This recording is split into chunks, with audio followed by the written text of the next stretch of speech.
نہیں. اور اسلام کا حکم ہے. اللہ تعالیٰ قرآن میں کہتے ہیں کہ اے ایمان والو، اللہ نے جن چیزوں کو تمہارے لیے حلال کر دیا اس کو اپنے لیے حرام مت کرو. لا تحرموا طیبات ما احل اللہ لکم. اور یہ سب حلال طریقے ہیں. دیکھو اللہ کے نبی صلی اللہ علیہ وسلم کے زمانے میں کہ حضور کو صحابہ کی کتنی فکر رہتی تھی، ہر ایک صحابی کی.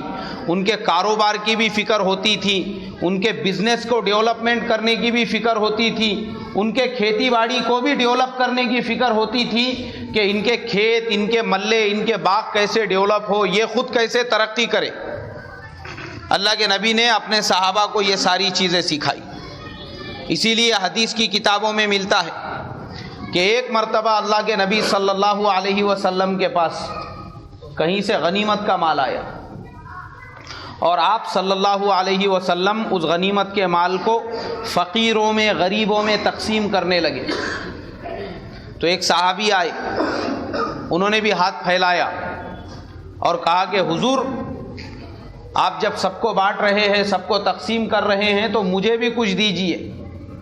تو آپ صلی اللہ علیہ وسلم نے ان سے یہ فرمایا کہ تم اس کے حقدار نہیں ہو، یہ تمہارا حصہ نہیں ہے. بولے حضور میرا حصہ کیوں نہیں ہے؟ آپ نے کہا کہ نہیں، تم محنت کرو. یہ جو آیا ہے یہ ان کے لیے جو ایک دم ضعیف ہے، بڈھے ہے، بزرگ ہے، جن کو کوئی پالنے والا نہیں ہے، سنبھالنے والا نہیں ہے، یا تو ان کے لیے یا ان چھوٹے چھوٹے یتیم بچوں کے لیے جن کے سروں پہ ان کے ماں باپ کا سایہ نہیں ہے. تمہارے لیے نہیں ہے. تم ایک کام کرو، تمہارے گھر میں جتنا بھی سامان ہوگا وہ سب لے کے آؤ. وہ گئے اپنے گھر پہ، ایک پیالہ تھا وہ لے کر آئے اور کچھ سامان تھا وہ لے کر آئے اور اللہ کے نبی صلی اللہ علیہ وسلم کی خدمت میں پیش کر دیا. حضور صلی اللہ علیہ وسلم نے پیالہ ہاتھ میں اٹھا کر اعلان کیا کہ بولو اس پیالے کو کون خریدے گا؟ تو ایک صحابی نے ہاتھ اٹھائے، انہوں نے کہا حضور میں اتنے اتنے درہم میں خریدوں گا. آپ نے ان کو بیچ دیا. اور دوسرا جو سامان تھا وہ سارے سامان کی نیلامی کی اور کچھ درہم وہاں پہ جمع ہو گئے. اب جو درہم جمع ہوئے ان میں سے اللہ کے نبی نے خود اپنے ہاتھوں سے بازار میں جا کر ایک کراڑی خریدی اور خریدنے کے بعد اس کو مسجد میں لے کر آئے.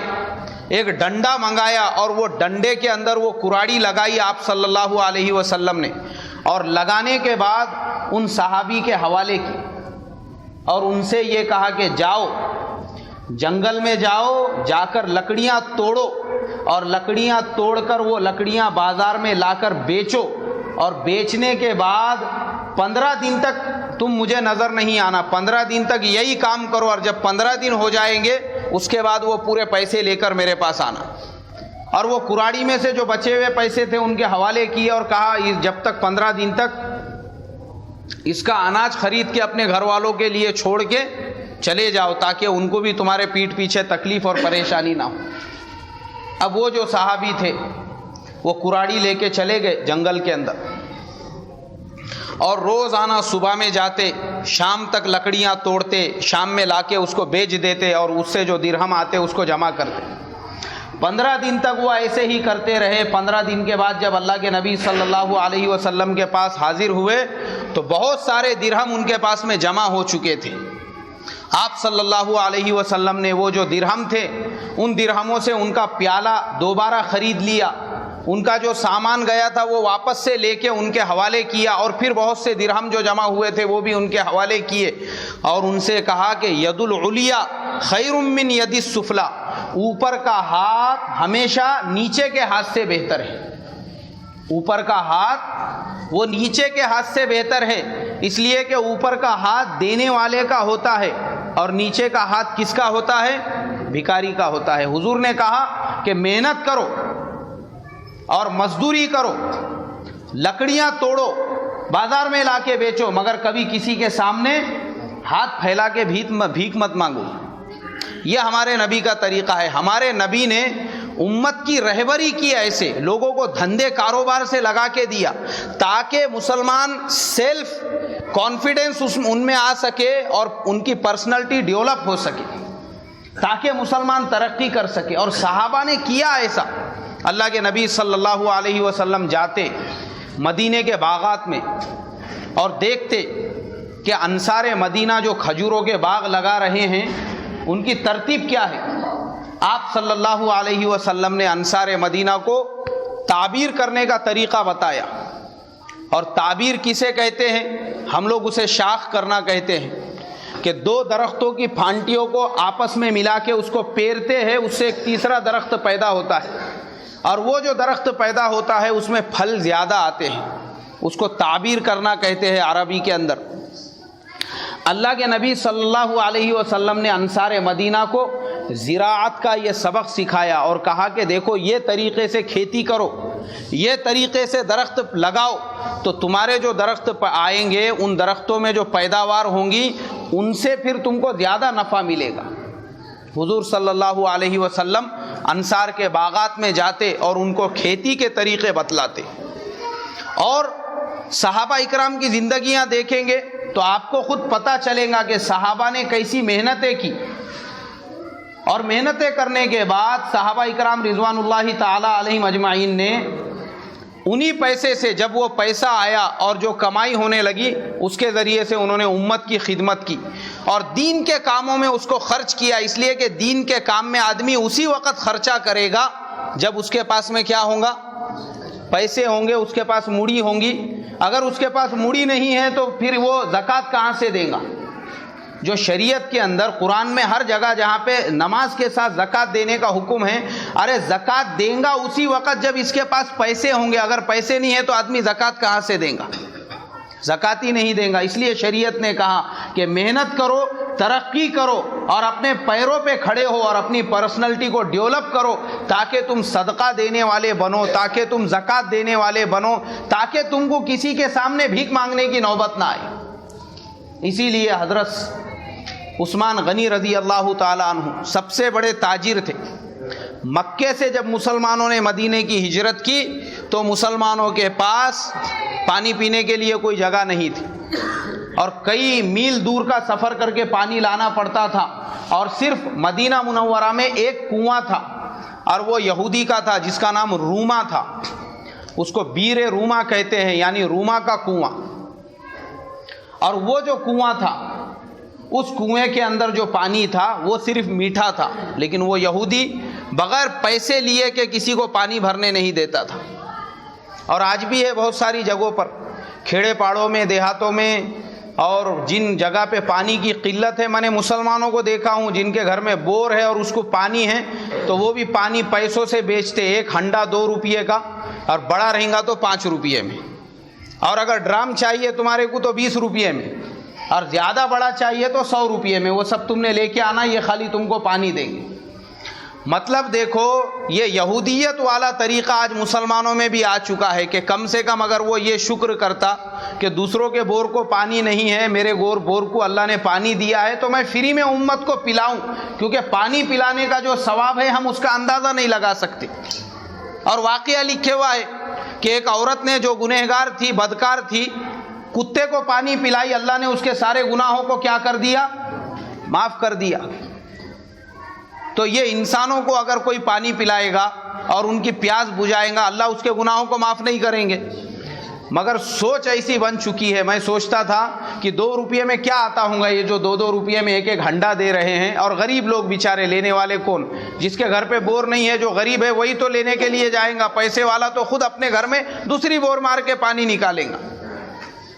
تو آج ہماری سوچ بھی ایسی ہو چکی ہے. تو وہ جو یہودی تھا مدینے کا, اس کی بھی سوچ ایسی ہی تھی. وہ کیا کرتا تھا, پیسے لیتا تھا اور پھر پانی بھرنے کے لیے دیتا تھا.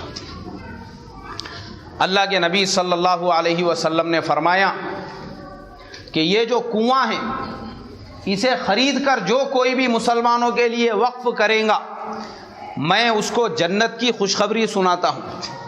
حضرت عثمان غنی رضی اللہ تعالی عنہ تشریف لے گئے اس یہودی کے پاس, اس سے اس کنویں کا سودا کیا اور اس کنویں کو خرید کر آپ نے سب کے لیے وقف کر دیا. صرف مسلمانوں کے لیے ہی نہیں بلکہ کس کے لیے وقف کیا, سب کے لیے. کوئی بھی آؤ, کسی بھی ذات کا رہو, کسی بھی دھرم کا رہو, کسی بھی سماج کا رہو, اس کو پوری آزادی. یہ کنواں سب کا کنواں ہے, ہر ایک اس میں سے پانی بھر سکتا ہے. اور دیکھو نیتوں کی برکت بھی کیسی ہے کہ آج اس بات کو 1400 سال سے زیادہ ہو چکے ہیں، وہ کنواں سیم کنڈیشن میں ہے، رتی برابر کا بھی چینجز نہیں ہے۔ میں اپنی آنکھوں سے اس کنویں کی زیارت کر کے آیا ہوا ہوں، سیم کنڈیشن میں ہے۔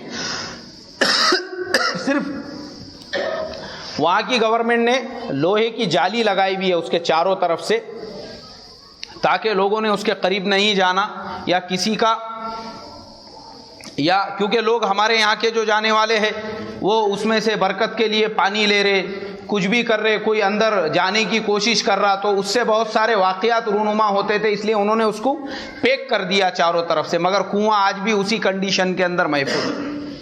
تو اللہ کے نبی صلی اللہ علیہ وسلم نے اس بات سے خوش ہو کر کہا کہ عثمان، اللہ نے تیرے سارے گناہوں کو معاف کر دیا اور تجھے آزادی دے دی، تو جو چاہے وہ گناہ کر، اللہ تیرے کسی گناہ پہ تیری پکڑ نہیں کریں گے۔ مگر حضرت عثمان غنی رضی اللہ تعالی عنہ وہ شرم اور حیا کے پتلے تھے، انہوں نے شرم اور حیا کی وجہ سے گردن نیچے جھکا دی۔ اسی لیے جمعہ کے خطبے میں ہم جو صحابہ کی صفات بیان کرتے ہیں، جب حضرت عثمان غنی رضی اللہ تعالی عنہ کا نام آتا ہے، ان کے ساتھ میں حیا کو اور شرم کو جوڑتے ہیں کہ سب سے زیادہ حیا والے کون تھے؟ حضرت عثمان غنی رضی اللہ تعالی عنہ۔ انہوں نے شرم و حیا کی وجہ سے اپنی گردن جھکا لی، اور اللہ کے نبی صلی اللہ علیہ وسلم نے ان کی شان میں کئی فضائل بیان کیے، یہاں تک کہ ایک مرتبہ کہا کہ عثمان، اس مجلس میں جب تم آتے ہو تو تمہارے آنے کی وجہ سے فرشتے بھی شرم و حیا سے اپنی گردنیں جھکا لیتے ہیں، وہ اتنی شرم و حیا والے تھے۔ ہمارے زمانے کا کوئی رہتا تو رپورٹروں کو ساتھ میں لے کے جاتا تھا، بولتا تھا کل کے فرنٹ پیج پہ نیوز آنا میری، میں نے باؤڈی خرید کے لوگوں کے لیے وقف کیا بول کے، اور نہیں تو واٹس ایپ پہ پہلے خود ہی سب کو میسج کرتا تھا، آج کی تازہ خبر، بولے میں نے یہ خرید کے سب کے لیے، امت کے لیے وقف کر دیا۔ آج تو مسلمانوں کا یہ حال ہو چکا ہے کہ نیکی کا چھوٹے سے چھوٹا بھی کام کریں گے تو آدمی یہ چاہتا ہے کہ پہلے پورے پیپروں میں آنا چاہیے اور پہلے سب کو معلوم ہونا چاہیے، تاکہ لوگ حضرت کو بہت بڑا دریا دل سمجھ سکیں۔ اور وہ اتنے شرم و حیا والے تھے کہ اللہ نے پوری آزادی دے دی، تو شرم و حیا کی وجہ سے اپنی گردن کو کیا کیا؟ نیچے جھکا دیا۔ تو اس لیے میرے محترم بزرگوں، آدمی نے محنت کر کے اپنے آپ کو ایسا بنانا چاہیے تاکہ وہ دوسروں کا سہارا بن سکے۔ جیسے حضرت عثمان نے، ان کے پاس مال و دولت تھی، کنواں خرید کے مسلمانوں کے لیے وقف کر دیا۔ اور حضرت عبد الرحمن ابن عوف رضی اللہ تعالی عنہ جب مکے سے ہجرت کر کے مدینہ پہنچے تو کچھ بھی نہیں تھا۔ اللہ کے نبی صلی اللہ علیہ وسلم نے جس صحابی کے ساتھ میں ان کو بھائی بنایا، انہوں نے حضرت عبد الرحمن ابن عوف رضی اللہ تعالی عنہ سے کہا کہ دیکھو میرے پاس 2 باغ ہے، ایک باغ تم لے لو، میرے 2 گھر ہے، ایک گھر تم لے لو، میری 2 بیویاں ہیں، ان میں سے جو تم کو پسند ہو مجھے بتا دینا، میں اس کو طلاق دے دوں گا، عدت کے بعد تم اس سے نکاح کر لینا۔ لیکن حضرت عبد الرحمن ابن عوف رضی اللہ تعالی عنہ جو تھے وہ شرم و حیا والے تھے، ہمارے زمانے کی طرح سے بے شرم نہیں تھے۔ ہاں، ہمارے زمانے میں تو کسی نے اگر کسی کو کچھ دیا بھی تو لینے کے بعد آدمی بولتا ہے یار برابر نہیں دیا، تھوڑا ٹوٹے واش تھا بولے وہ۔ ہاں، کھانا کھانے کو بھی جائیں گا دعوت میں تو پھر آ کے بولیں گا یار چاول برابر گلے نہیں تھے بولے۔ ہمارا نافرمانی اور ناشکری والا زمانہ۔ اسی لیے ایک آدمی نے اپنی بیٹی کی شادی کیا تو شادی میں جتنے لوگ آئے تھے ہر آدمی کو اس نے 1-1 کلو کا مٹھائی کا ڈبہ دیا، ہر ایک کو 1-1 ڈبہ دیا، اور اس کے بعد خود شادی خانے کے کونے میں گیٹ کے پاس میں چھپ گیا سننے کے واسطے میں کہ لوگوں کے فیڈ بیک کیا ہے، اس کے بارے میں لوگ کیا رائے دیتے ہیں، میں نے جو 1-1 مٹھائی کا ڈبہ دیا 1-1 کلو کا، اس کے بارے میں لوگ کیا بولتے ہیں۔ اب 2-4 جن اپنی گاڑی نکال رہے تھے، ایک نے دوسرے کو بلا رہے یہ میرا ڈبہ پکڑ بولے، اس نے پکڑا ڈبہ، اور ڈبہ پکڑنے کے بعد بولنے لگا یار اللہ بیچارے جو سیٹھ صاحب ہے ان کے کمائی میں برکت دیے، برکت دے، دیکھو بولے ہر باراتی کو انہوں نے ماشاءاللہ 1-1 کلو مٹھائی کا ڈبہ دیے۔ تو وہ جو گاڑی نکالنے والا تھا وہ بولنے لگا ایسا کون سا بڑا کام کرا، بولے 1-1 ڈبہ دیا، ارے 4-4 بھی دیتا تو اس کے باپ کا کیا جاتا تھا بولے۔